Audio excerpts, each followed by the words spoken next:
Hello, and welcome to the Pit Pony podcast with myself, Sharon Cawley, and me, Sarah Dunwood, in which we talk to teachers from all walks of life who exited the classroom from what they thought was a job for life and thrived on the other side of teaching.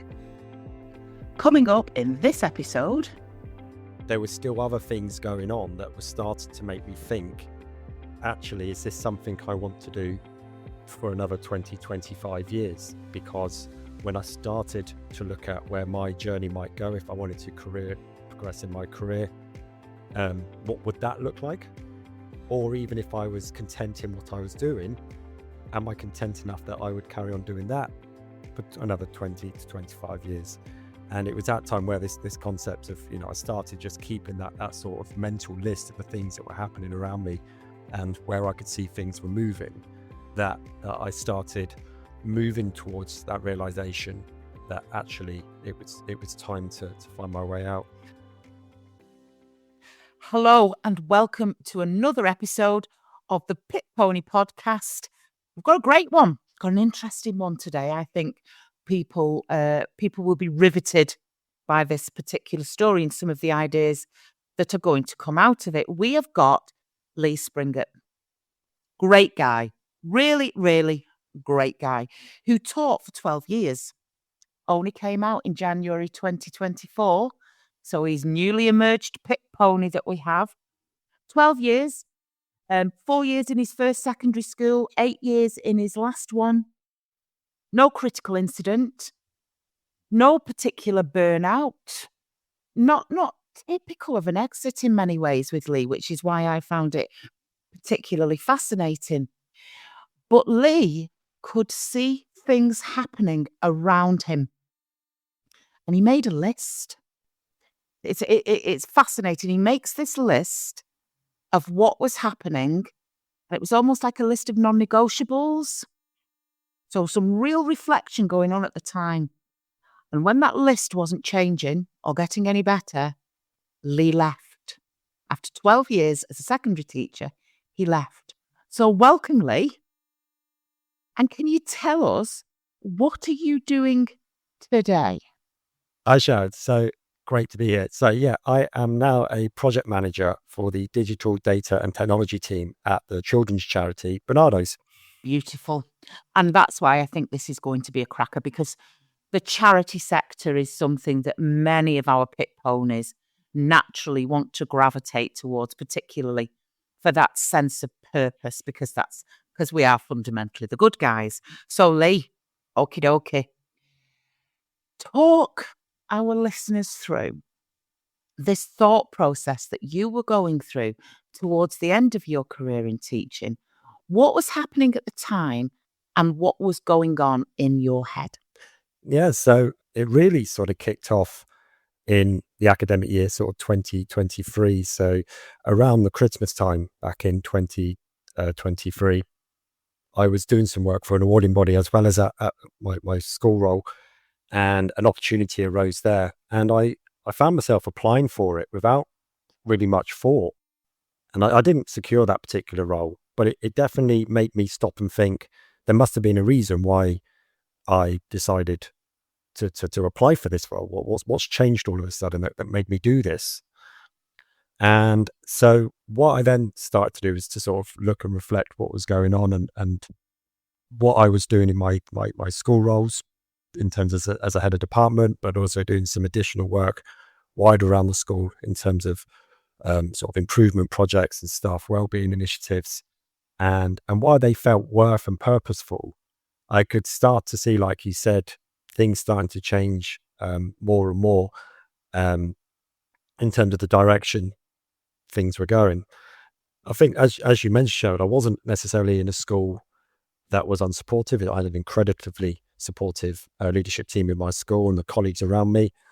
But even with that layer that I know is not something a lot of the listeners and people in the forum experienced or are experiencing, there were still other things going on that were starting to make me think, actually, is this something I want to do for another 20, 25 years? Because when I started to look at where my journey might go, if I wanted to progress in my career, what would that look like?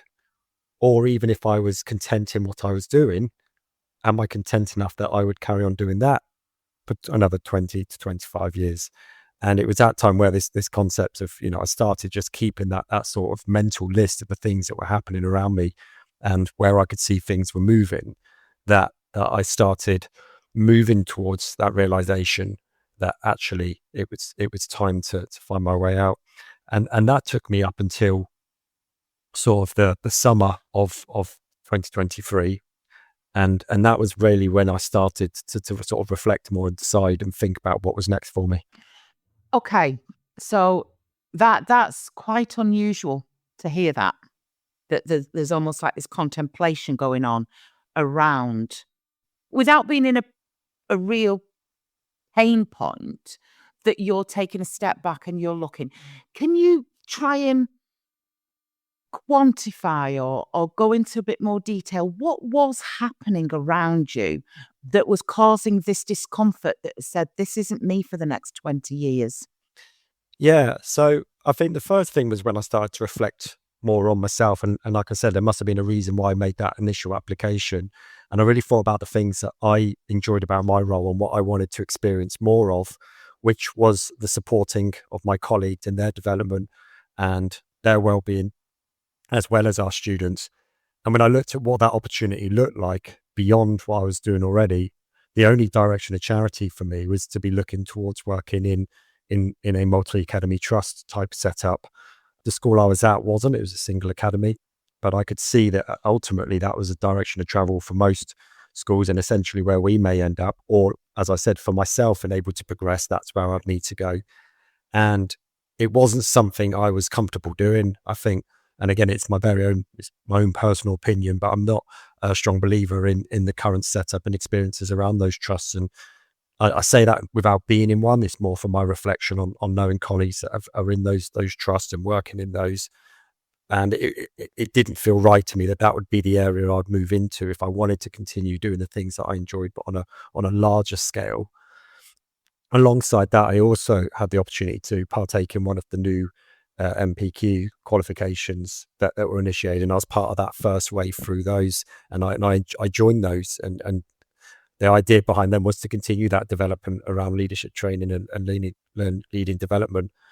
But I found the content of that to be almost patronizing in a way, and I didn't. And in terms of talking about that direction of travel and where education was, it was very much that a lot of the stuff we were being taught was very similar in terms of how we were educating our students. The same pedagogy we were using to train or to teach our students, we were being told this is the way that we train and engage with our colleagues. It's knowledge over experience. It's using all the same tools, the same pedagogy, the whole metacognitive and all that language, where with my background and my prior to coming into teaching, my background was in HR, staff development and business, which was where my degree was. I could see that actually, if that's the direction of travel that education's moving to, and these qualifications, that's what we're saying to the next wave of leaders in schools. It was that, and I say that the situation around really being able to explore that more would involve moving out into those trusts, were the two main sort of drivers that really pushed me towards thinking, do I need to look outside of education and start thinking about it?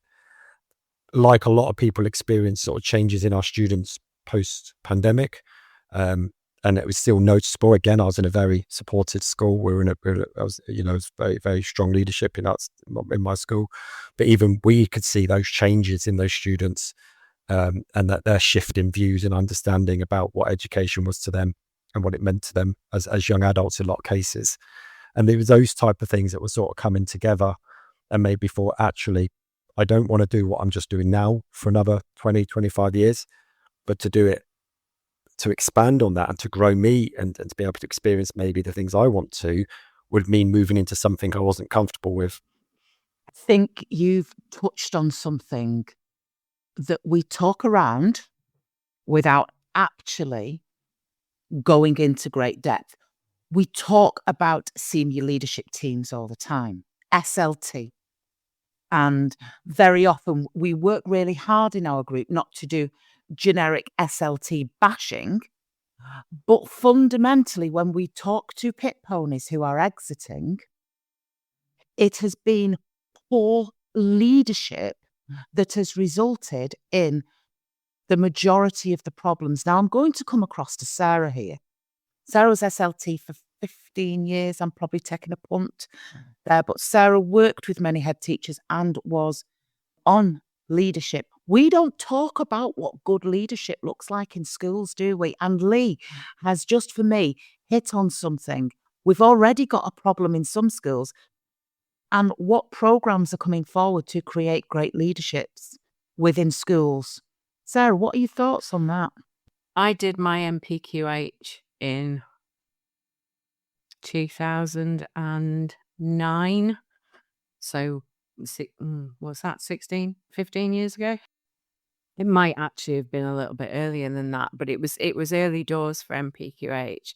And what Lee's articulated in terms of, I've written kind of culture of leadership down, and I don't know whether that really captures it, but there was a sense even early on with MPQH as being the required qualification to go and be a head teacher, that it was good, but it was quite generic.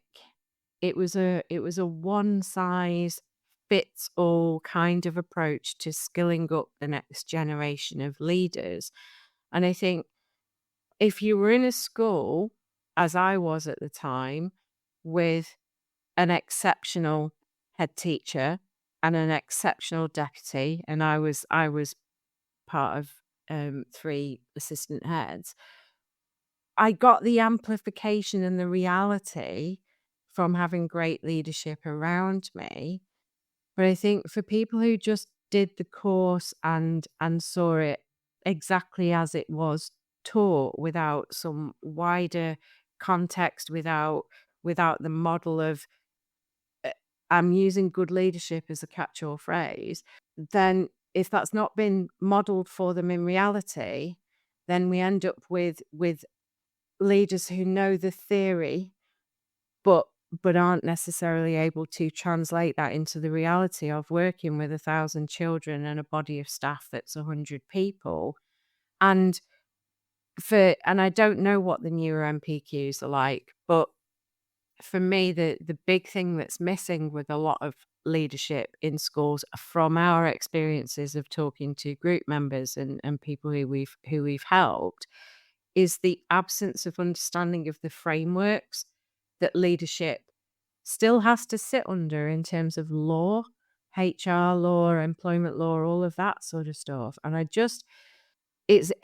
think it's a podcast in and of itself, the conversation about leadership, because what is a good leader for me might be somebody very different for somebody else. I am sure that there are people who worked under the person that I perceive to be an exceptional leader who probably hated their guts.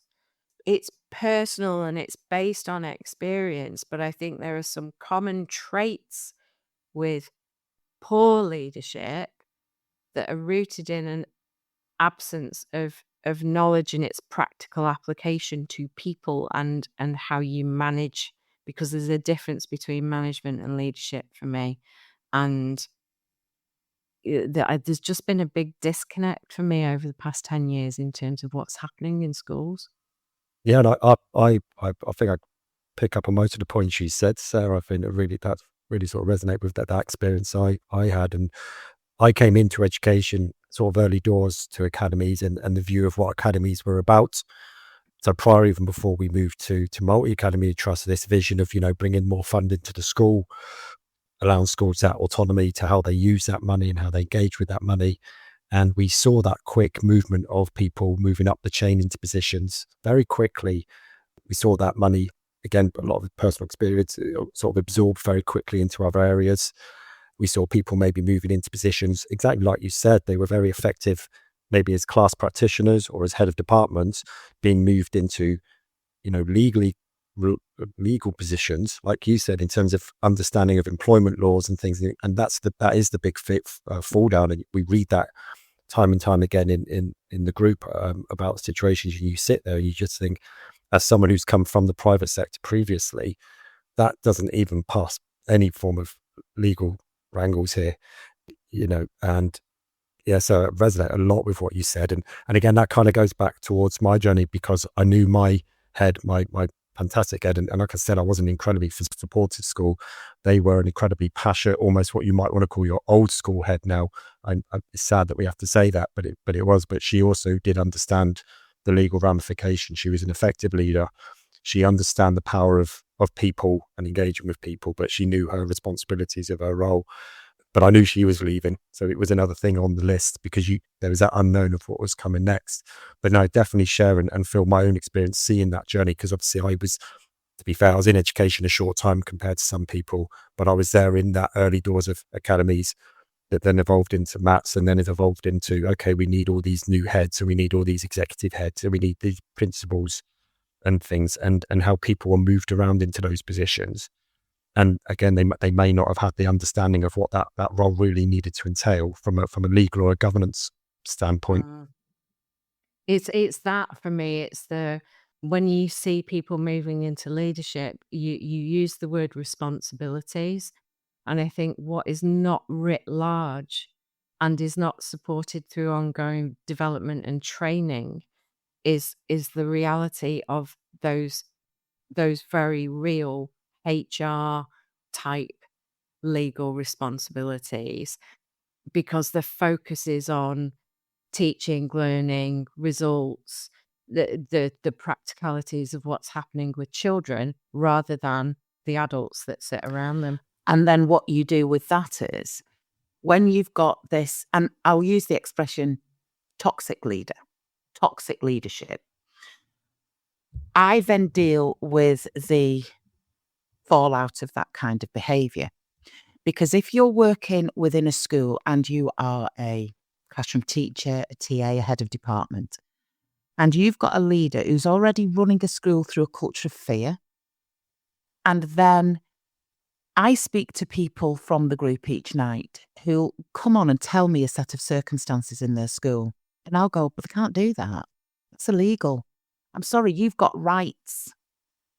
So you have a leadership team who don't know whether or not they're doing the right thing. You then have a teacher who's too frightened when they're sat with their HR rights, their employment law rights, to really combat what's happening. They might touch unlucky and have a union rep with no teeth, which then feeds back up to that leader that they're okay to do that. So it becomes this cycle of pain for teachers within schools, and that's why they leave. Because everything that's going on has imploded because there's a lack of leadership at the helm of that organisation. And the irony is not lost on me that the academy trust process, the process of academisation, is often touted as turning schools into businesses. But in reality, it does, but it doesn't translate everything that is happening in businesses into what is happening in schools. So it's kind of like the perfect storm of it's right and it's wrong, and it's the important bit that's missing. And contentiously, it might be for people to see the way I've looked at the direction of travel with multiple academy trusts is you've only got to look at the NHS. Again, it's personal opinion, but you look at the state of the NHS and the structure and the historical and what happens there when they started to go down trusts, privatized, allocating funds for private management by individuals and groups and trusts, for example. And you see where that has ended or where that is. And you think, well, you can see that direction of travel almost. But what you've also got, Lee, then layered on top of that, is you've got a talent pool. You've got a talent pool within your school. And you started this conversation off with the poor quality of personal development. You only have to listen to some of the previous podcasts with teachers who were burnt out or teachers who could see what was coming over the hill. They have gone on to other organisations that have been structured correctly, that have got good staff development, that have got good staff training programs, and they are flourishing within a different environment. And I think that's part of the major problem that we have. We've got some absolutely amazing and talented individuals who are hemorrhaging out of the most important job in the world, in my opinion, which is shaping and moulding and teaching young people. And we're losing talent. That's what hurts me. Yeah, 100% agree with that. And you say we are losing incredible talent. And, you know, to be a teacher, you need a professional qualification. You are level 5 to 7 educated. You or someone like myself was postgrad educated. So beyond my degree, I am a professional. I should be treated as a professional. I should be developed as a professional. I should be seen as a professional. So no, definitely align with everything you say there, Shan. You also noticed a sea change in pupils' attitudes. COVID was a big determiner in many teachers' decisions to leave. We'd got children who were struggling. There'd been an attitudinal change. So change in pupils' attitudes, you could see what was happening for you personally. So did you just hand your resignation in and hope for the best? Or did you set yourself up before you left? What was your exit strategy to move you from the business world into the educational world into the world you are now? So it was actually about a 12-month process. So it was that end of that summer, so sort of July, August time. So when it started to come, that I needed to make that change. And I was having a conversation with my wife, and it was very clear that something had to change. Both what I was seeing in my personal life and obviously the changes that I was seeing in terms of education and where I might fit into that. It then became that process of applications and interviews and offers. I think the first thing I did, it was most important, was to think about the things I would want to do and I could do for the next number of years. I still believe in a career for life. I know it's not really a thing these days, but I still like to think that if I could find something that I engage and I love, that I can do that to be happy and satisfied and content, then that's what I wanted. So it weren't a case of anything that came along that paid the bills for me. It was about finding something that made me more content as well. So I looked at areas of like learning and development, project management, staff development, those type of areas, the things that really sort of drove me. And also, again, did look at the education, sort of charity sector, and areas where there is the opportunity still to be doing something towards young people in those areas. So I started by thinking of those sort of things that interested me. I then started to do the usual things we see our members, the groups do. So sort of drafting CVs and cover letters, sort of civil service applications. There was a few opportunities there. A lot of that really helped with the educating of my own understanding of the process, because there was so much support from so many people in the groups now around the civil service process and how that worked and the scoring, and so many people willing to sort of share how they had got on with that. And there was a number of roles at that point advertised that were of interest for myself, really, and did align with what I was thinking of doing.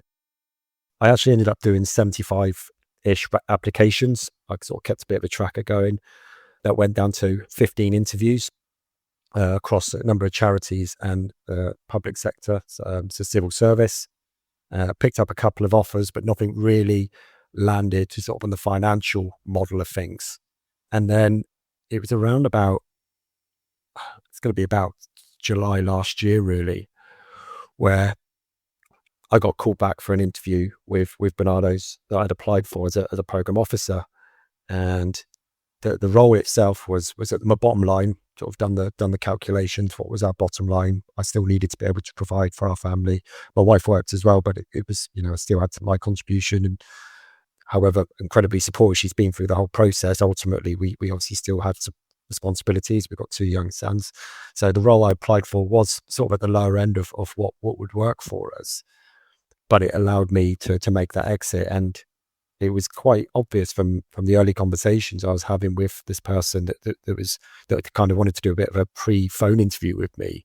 She was asking me a lot more about the sort of things I've been doing, the things I've been leading on around staff development and the staff improvement, and sort of projects more I've been delivering on than more necessarily my sort of day-to-day role.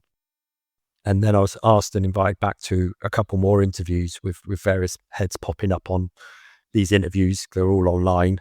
And again, the questions are very much more driven around how I sort of delivered on things, how I led on things, how I planned and prioritized things, how I worked with colleagues that were, they were doing other things. They had other priorities, essentially the teachers, but we're also asking them to be involved in other projects and things, how I engaged with parents and students and people outside of the school and engaged with those and brought those into the things and the work I was doing, how we understood our young people and how I engaged and worked with them and helped them meet their goals and what they were trying to learn. And ultimately it came back with a phone call from the recruiter, who brought the line manager who's recruiting for the role. And she sort of said, thank you for interviewing. It was really good hearing from you. And I thought, well, that's funny for them to ring. Normally it's the email saying thanks, but no thanks. And she said, I just don't understand the money when I know what you're on at the moment. And I obviously explained to her that, the pension's different. It would be remote work, so I'd be saving on fuels, those type of discussions. I said, and I've done my bottom line, I know financially, because she was obviously worried about that I wouldn't be able to sustain that job financially, so I'd have to look elsewhere again. I said, so it really, really isn't about that. And she sort of went, I think you're going to be bored doing this role. I don't want to offer you this role. You will be bored in this role very quickly. I want to offer you the next role up, which was a project manager role. And so it obviously incredibly nice to hear, but I'd also been debating whether how much of a line management and responsibilities I wanted going forward, if that had been maybe a contributing factor in the past. So I asked them to sort of share the information with me about the role and what it entailed, the job description, job specification. And I shared that with a couple of friends I've got who are project managers. I reached out to another friend of ours who works remotely with family at home and to understand how that all works as a life in terms of having children and how it works with school holidays and travel when you need to go away and things like that. And they both came back and said, the job description, they're not trying to catch you out on anything here. It's very reasonable. You make it work. School holidays, you make work. You use your holiday calculations. You get smart with your days off and things. And so I accepted the job. And so I got the job offered to me last September. I literally had our end of year, we had our data sort of analysis review meeting with my head the following day.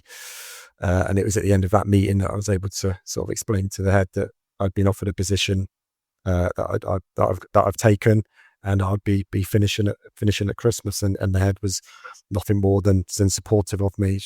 She knew I had been interviewing for other things. We'd have discussions. And and to be fair, I had a really, really positive experience. So again, like that exit out for me was quite positive. So it never got to the point where I had to just not be in education. For me, it wasn't far off at some points. And I think my wife might look at that slightly different to what I do and actually say, I think you might be closer than you think. But at the same time, I also knew where my responsibilities were with my family and what I needed to do.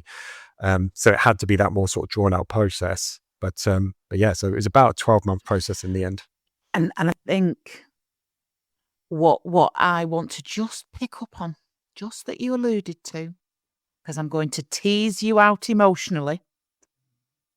You talked about, you've got this thing coming over the horizon. You weren't burnt out, but I don't think you were the person you wanted to be within the home, within your life, as a friend, as a dad. What was life like out of school? You're not burnt out. You're not working 80-hour weeks and that kind of thing.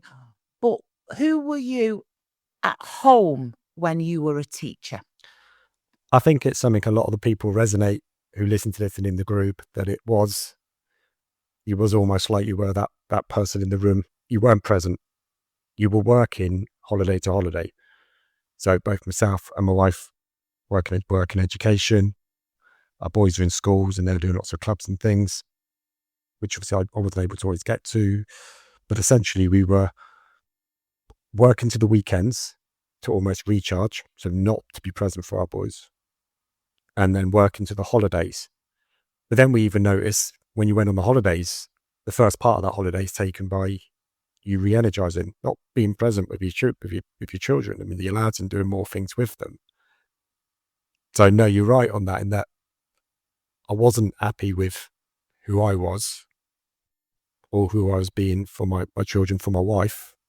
And I wanted to do something about that. And I'd previously done work around that and reflected on that, because I know I sort of mentioned I'm quite an introvert when we had our initial court talk, and I can be quite bullish and quite stubborn about my views and things, and be quite sharp with people that I care about. I think a lot of us do, when we know we feel we can put our guards down with the people we love, which sometimes means we can be sharp with them.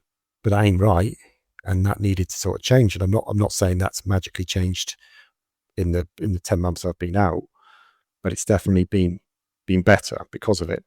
It's one of those things, isn't it? And when I was experiencing it, I almost felt like I was this person stepping outside of a life, working tirelessly to keep a life going. School runs, pickups, new school shoes, what we having for tea. It was this chaotic 1,000,000 miles an hour, working as hard as I could and telling myself, I do this for the kids. Everything I'm doing is for my kids. That's the reason I work. That's my raison d'etre. But actually, I was doing all of this for the children and not actually engaging with them. Of course, I was engaging with them. I was with them. But they became an annoyance whilst I was working so hard for their quality of life. No, I'm not coming watching you do that dance routine that you've just made up. I've not got time. No, don't have a bath tonight. Just grab yourself a quick shower, and we're doing 4 pages of the reading book. I was trading off the most important parts of my relationship with my children, believing that what I was putting into the bank each month was what they needed for their better life, so that they could go to the Enid Wrigley School of Dance, so they could join this chess club, so we could go on this holiday that I wasn't even enjoying anyway. It was like the imperfect storm, so to speak. I'd got my priorities and my values wrong when it came to why I was doing what I was doing, because I tied a wage to a quality of life. Now, you talked about pay cut because you traded that off. Had you, like myself and many other members of our group, suddenly went, I'm now not talking about money. I'm going to put different values on certain elements of my life, and it doesn't have a pound sign in front of it. Yeah, definitely. And definitely something I resonate with when you say that. Yeah, exactly that it was about, if I'm doing this, then this is going in the bank and we're going to be able to do this. And we were doing great things. We've been on incredible holidays and shared incredible experiences with my children and with my boys and with my family. But like you said, it was at the expense of the day-to-day experiences and moments and times with them, which is the things they want and the things they remember ultimately. Yes, they remember those holidays, but they're not. But more importantly, is the remembering of the other things you're there for. I mean, Sarah, I'm gonna pull you in here. You talk, if I'm right in thinking, about your own son's GCSE time compared to all the kids' GCSEs at the school you were teaching. How was your role when you were going at full throttle as a deputy head with a teenage boy in the house, a young boy in the house? Can you relate to what Lee and I are saying at that point? Yeah, I've been sat here feeling quite sad, to be quite honest, and have kind of played back a film of different things and they sound so low level, but they're not, of driving him to band practice when he was 13, 14, and knowing actually there was no point driving back and then driving back over. I might as well take some marking, sit in the car and do that marking whilst he was at band practice when I could have gone in and sat and watched. Do you know, is that sort of, it's all those little missed things where, and I've had this conversation with him. It's in the group. We recorded it when we first came out, and I've had the conversation many times since. He doesn't see it like that. But as a parent, I do increasingly feel those missed moments. And very much at GCSE time, the amount of times I was sat in a library till 9 o'clock at night in school supervising kids when my own boy was at home needed me in reality, and I know this with reflection now, to crack the whip and get him to do some revision because he wasn't doing any. And it's not just the parental and child relationship either. I know I missed out on some friendships, particularly with non-teaching friends from school, neighbours. Hiya, Sharon, we're throwing an impromptu barbecue. Do you want to come? I'll throw the kids over the fence, but I'm not. Or if, because it put pressure on my relationship, well, why aren't you coming? Okay, so to keep the peace, I'll come, but I'm not enjoying it. My stomach's churning. There's other things I need to be doing. And it's that pain loop where all of the life that we want our job to provide for us is happening in front of us, but we don't necessarily engage. And Lee hit the nail on the head with me. And I was snappy and short-tempered because I couldn't be in school, or I couldn't be, but with the people who matter the most, that's when you are not the best version of yourself in that respect. So Lee, has that shifted in 10 months then? What differences have you noticed, particularly, say, with your boys? Yeah, so I think just picking back to the point you're both saying there, and I think one of the things that's made a difference, and part of maybe, again, on that list of the things I was looking at, and again, it is a personal opinion, and I know it's a contentious point of discussion. I was originally very much in that camp where, so what? Yes, I'm doing a 60-hour week, but you know what? If I divide that by 40 and times it by 48 to put it to the scale of a typical, a non-educational job's typical holiday, it averages out about 40 hours a week. So crack on, stop complaining. I'm a teacher and I'm not complaining about it, and I'm getting on. And that was my mindset. But like you said, that's all being well if those, but that all that meant then was it was just those holidays was when that time was there, not when the things were happening here and now. So that was a shift, a mindset shift that I had. And like I said, I know that's is a contentious point, and it was my view, and but it was a point I had on it, and I used to think, it balances out over the year actually, because, and again, I'm not going to lie here, I wasn't one of those that did a great deal of extra work in my school holidays. I know that's not the same for a lot of listeners, and I appreciate that's not the same for a lot of people in the group and things. So, but for myself, I did probably have about 10 weeks of holiday time a year, but you were using a lot of that to recharge, and it was the only time really, as opposed to weekdays, weekends. And so one of the big changes has obviously been, I've got to be more careful with the holiday I have now, and then we strategically sort of plan that. But obviously the bigger thing is that I now have that time during the week. So both my boys got used to, maximum wraparound care at school, for example. So they were in an hour and a half before school, and they were in for 2 hours after school, 2 or 3 days a week. There's none of that now, or it's very little now. I'm able to take them to school, and we'll collect them, or they do very little, sort of the bit of the sort of after school clubs and things. So I've got that more time that I'm with them at home, or they can be at least at home. I might have a little bit of work to finish, but it's nothing normally major. Or in the morning, I could sit and have breakfast with them instead of driving and getting in to wherever I need to be at 7:30 in the morning. I have that flexibility to attend things more. It's not perfect. I don't want people to just assume, and again, it's my opinion, and I've seen it, but it's wrong to just assume because you're doing a job that isn't in teaching, you've now all of a sudden got all this availability to go to every single event and things. I still have to manage my work and deliver my role, but I do have that more flexibility when I look at things like the upcoming Christmas plays, or my son doing cross-country competitions and being able to take them to that. And so I've got that flexibility now, and also just the evenings and weekends, that willingness to be more with them. I think one of the things I'd like to just pull back on at the moment is the original Pit Pony video. One of the most powerful aspects of the original video we did, Lee, was we talked about the importance of the role model of the parent, and particularly the role model of the parent in terms of the world of work. Yes, I hit a point from probably about 2013, 2014, where I was able to be more present. I was able to, like yourself, work things around them, be the face in the assembly, be calmer at home. If they didn't want the tea I prepared for them, we can flex, that kind of thing.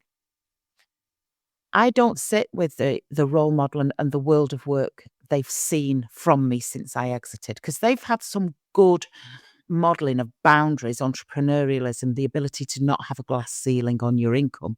They have seen a massive thrival with their mum.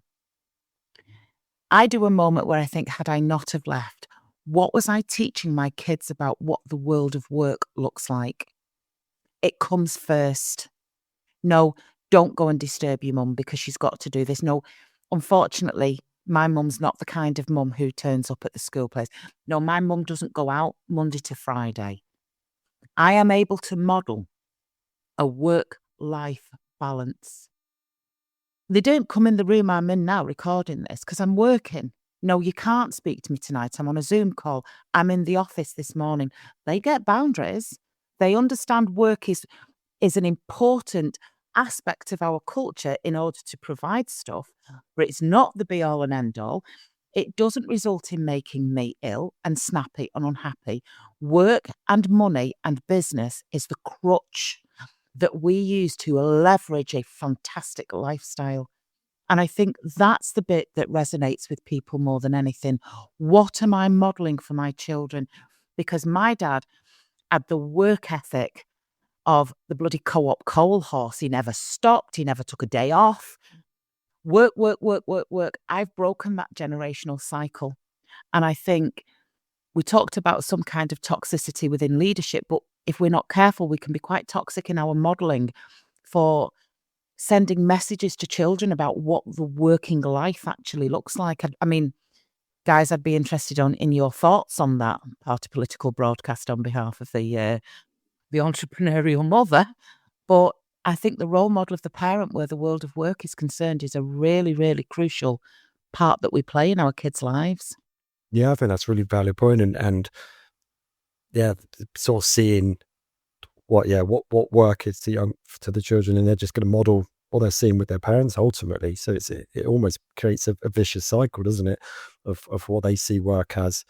And then you could even begin to say, well, if they see it's doing this to you, does that then become something that then it becomes a behavioural or a disconnection with their own education? And then that becomes back round to us in this whole conversation we're having about where education is at the moment. So it's quite interesting, actually. You could actually, if you wanted to, put it into that kind of cycle. So it is quite interesting for our boys now, because obviously they see that I'm remote at home. So it's interesting that we've had to establish that, yes, I am working at home, but I've still got work to do. So in the summer holidays, again, my wife is absolutely incredible. She just took every opportunity to actually, get them out and doing things and being out of the house, because they did want to engage with me. And when I was trying to work, so yeah, it's still about having those boundaries and balances and things. But I definitely see how and agree that it kind of gives that perception. And, the boys both were kind of like, why do you want to leave teaching? Why do you want to leave education? And I wanted to be very careful. I didn't want them to share my views and my personal views on education, because they are in that, and they're both going to be in that system for a number of years yet. But ultimately, they understood, and they see what I'm doing now, and they can see that I'm sort of happier, and that I've had those opportunities to be more there for them. Well, hopefully they're seeing that in the last year. I think one of the observations I always make in life is the best parenting I ever see. The best parenting, in the main, I'm generalising, is grandparenting. Grandparents are phenomenal with your own kids, okay? They are the very best versions of ourselves. They want to do the baking. They want to do the walks in the park and collect leaves and conkers. They're quite happy to be present with their grandchildren because they're giving them back. But one of the things I'm proudest about in terms of my personal journey is I feel I've become more of a grandparent to my own kids. I am present with them. I engage in their drivel on a daily basis. I am available not to just be mum's taxi, but when we're in the taxi, we're going watching a festival in 2025. I'm currently learning the lyrics to Dizzy Rascal songs.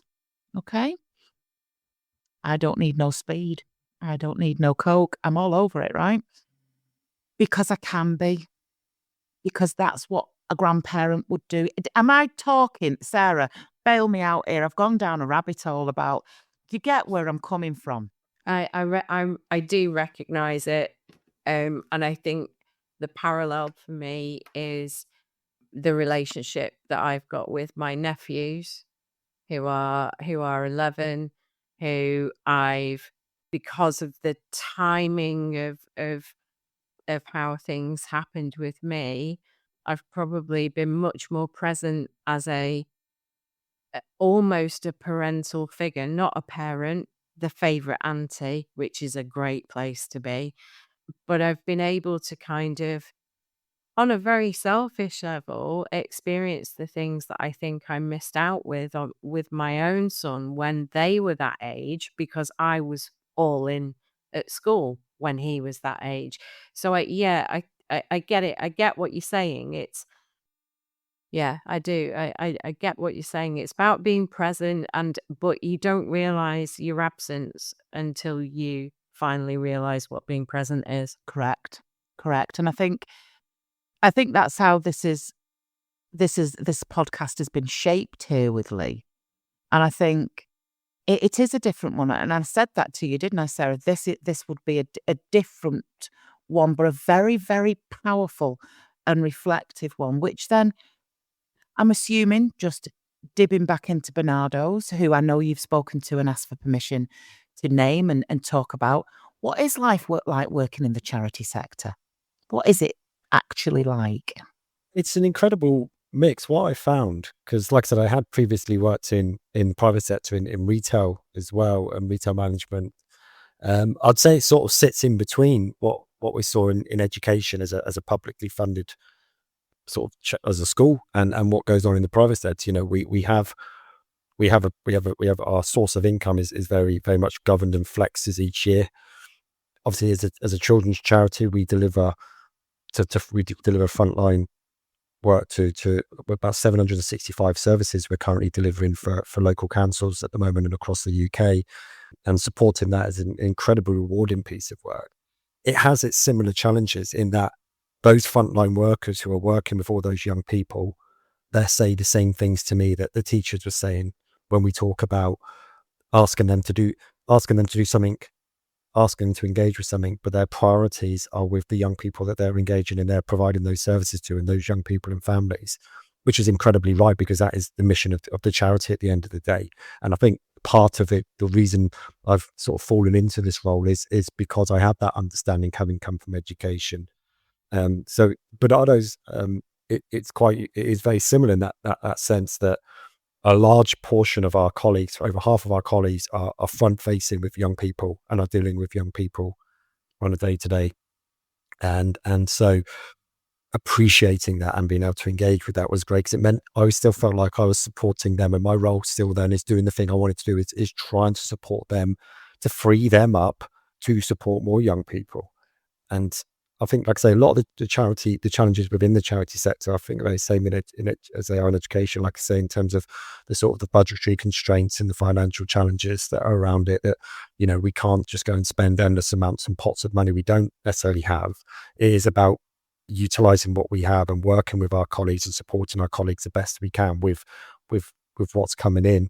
Obviously, I was very cautious when I was looking at charity sectors as well, looking at charity roles and thinking about the sort of stability of charity. So again, I'm very fortunate with Barnardos. We are the largest children's charity. We are a very stable, we're a high presence charity. It's a very warm, very diverse, very open charity. Everything's done by name, not role, in terms of how we communicate with each other. There are formal channels, but it doesn't mean that I can't go around those and speak to someone, and I'm not going to get you should have spoken to those. So even though we've got just over 8,000 colleagues, you can effectively talk out to anyone at a time, and it's pleasant, it's positive, and it's very respectful conversations. So it has been very enlightening as a new role to go into, but it does have those similarities to education, which is why I sort of think I feel I've sort of fallen into it so well. Well, my friend, that's perfect. It's been a lovely one. It's been a real important one for me. I've loved it. So therefore, Lee, I'm going to be interested to hear your sliding doors moment, about that moment that you are now experiencing 10 months out of the classroom, that you know for a fact you wouldn't have experienced had you have remained in teaching. What's your sliding doors moment? Yeah, it's really interesting because so many come to mind, both in my professional life, in my relationship with my wife, my relationship with my family, my boys.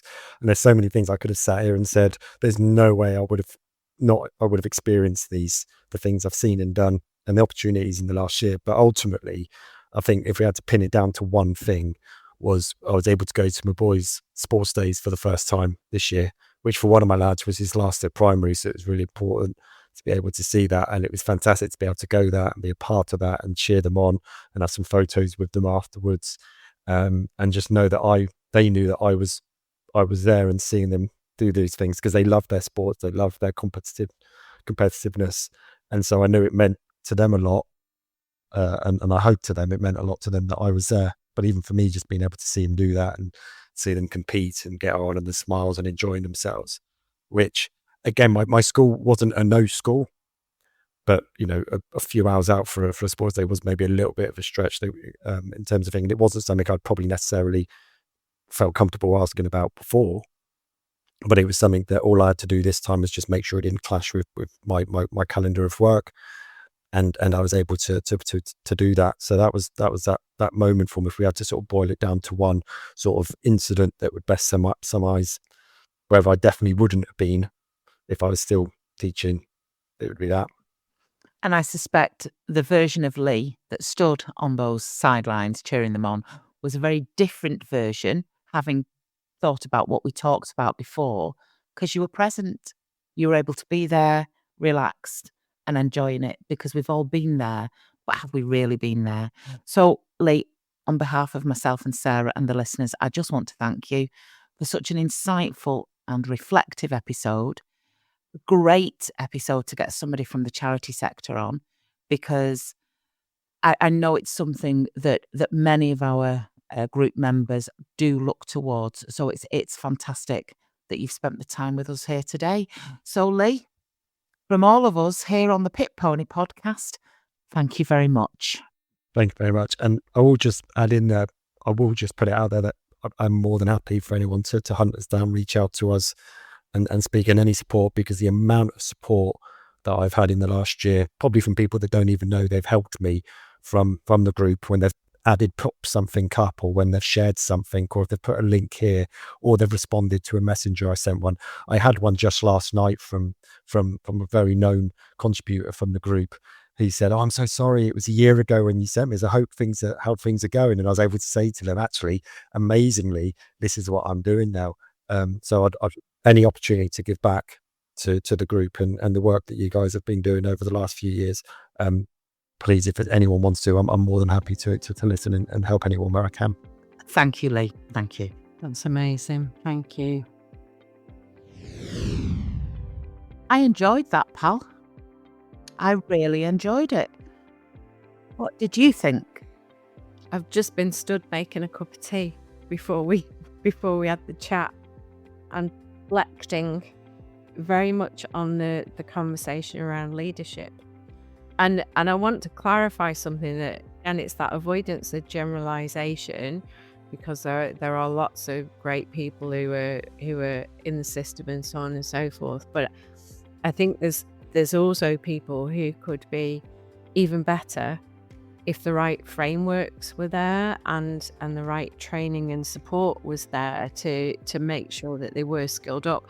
And I think where I want to make the leap to is what we have to do as NTP partners for the last 4 years, and the level of auditing and quality assurance that's gone on that has been non-combative, not at all like the Ofsted experience, but has really dug deep, not just into like the quality of the tutoring, so the equivalent of the quality of teaching, but all of the systems and processes that are there to make sure that the business as an entirety runs as it should do. So we've been looked at in terms of HR and all that sort of stuff. And that for me is something that's absent from the framework in terms of how schools are looked at. And maybe that's part of where the gap is.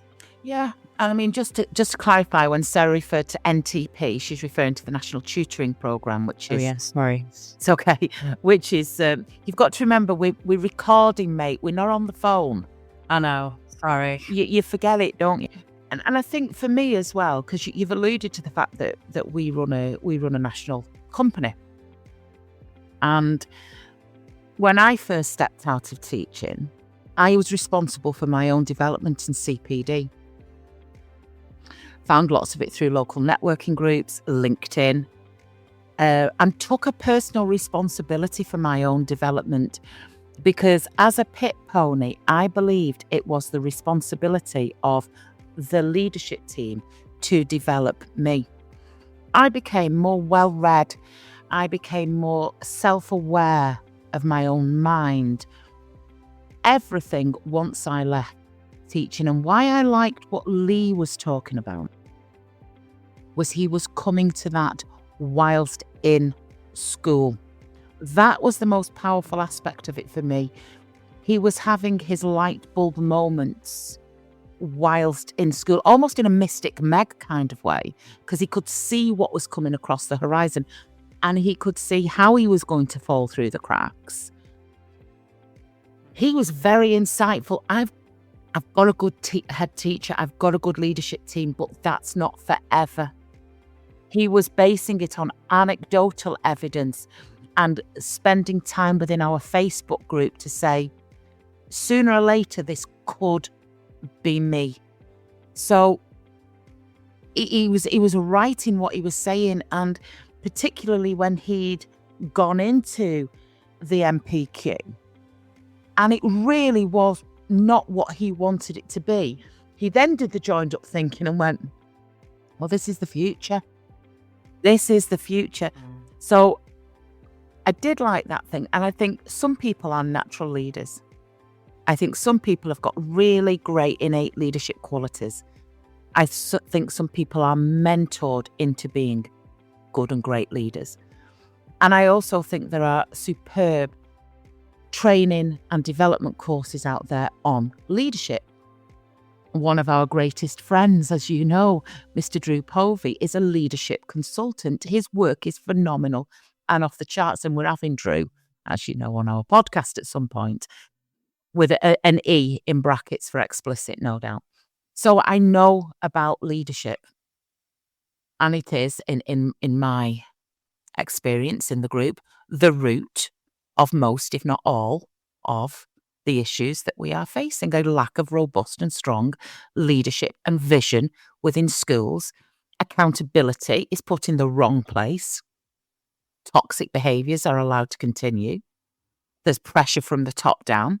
And I do think you're right, it's a podcast in and of itself. But Lee, looking at Lee as an individual, he realised what was coming over the hill, but he also then reflected that he wasn't necessarily the person he wanted to be in terms of how he was showing up for his kids, in his marriage.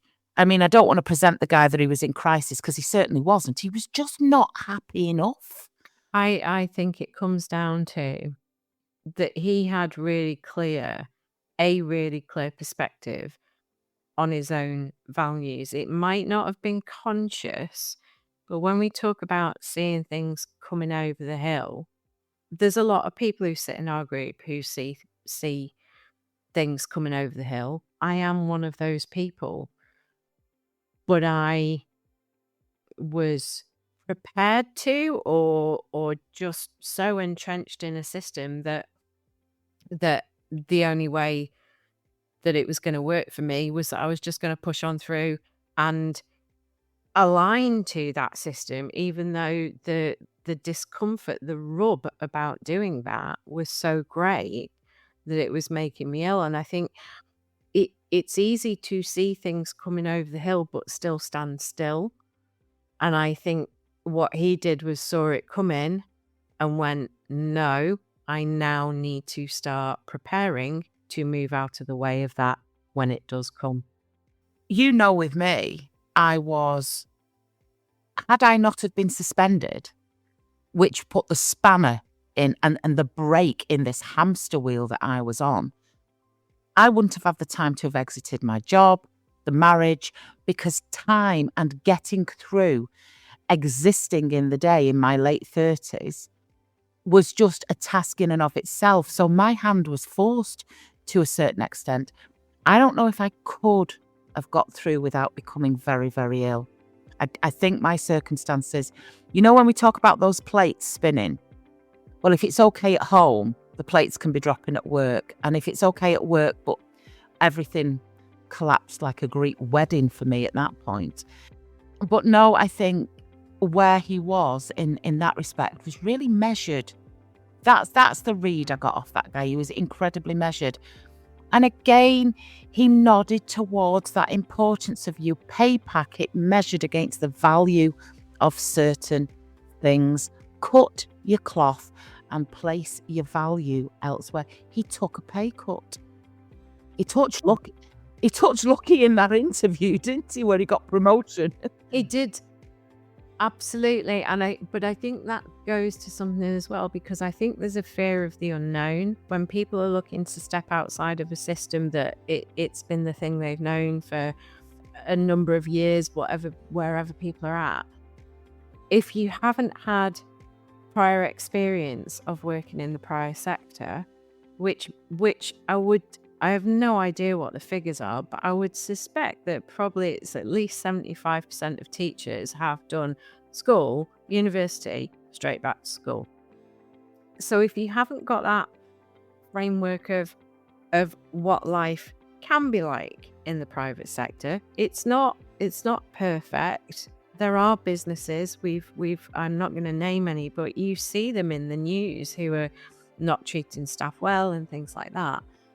But actually, and you said this in another podcast of ours that I was listening to this week, in a lot of respects, a lot of private sector businesses are so much further along in terms of how they work with people, how they look after people, mental health, allowing that flex for family priorities. But that can be a fear if you don't know.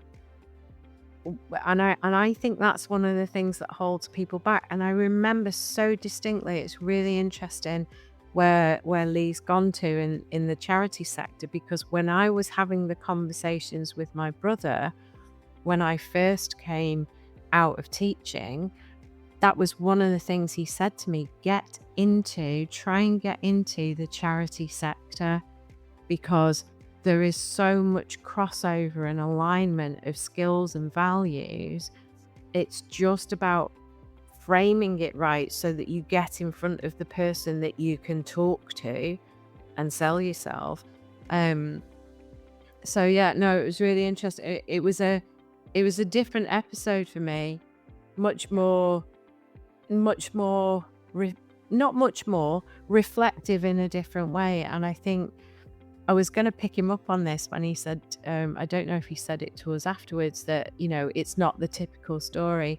And actually, the ordinary stories, in inverted commas, are just as powerful to me, because not having a crisis and still making that decision is almost as big as having the crisis and having to make the decision.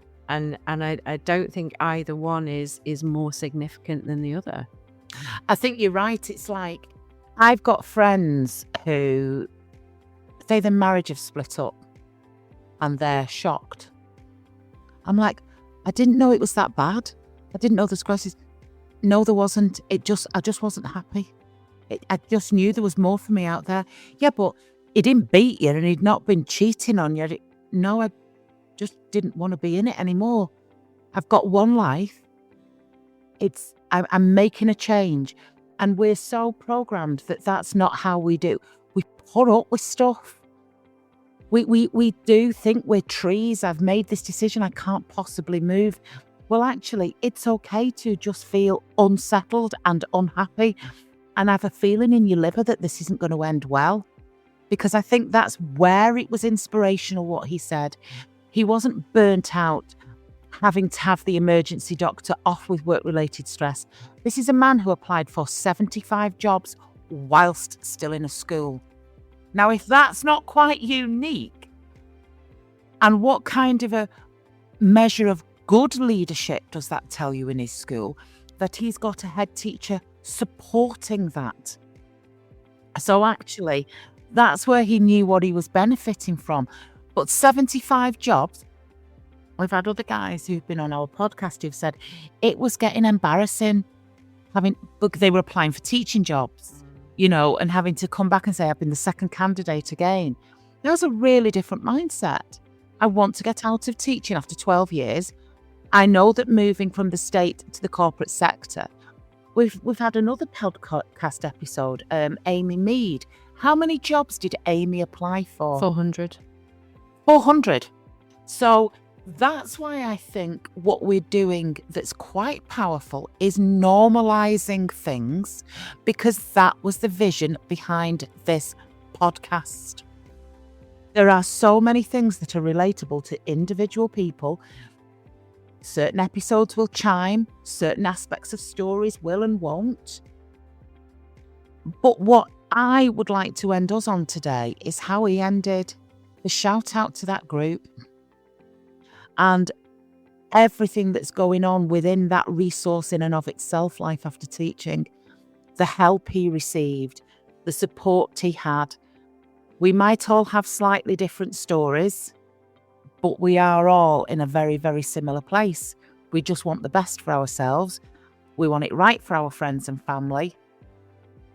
And enough is a feast. Right, pal? Okie dokie. Are we all done? Yeah, talking of feats, I'm going to have my chocolate bar now. Excellent. What you having? What have you Uh, got? the timeout. Oh no, there's no substance to a timeout. It's too flaky. It's wafery. It's pointless. It's a pointless chocolate bar. All right.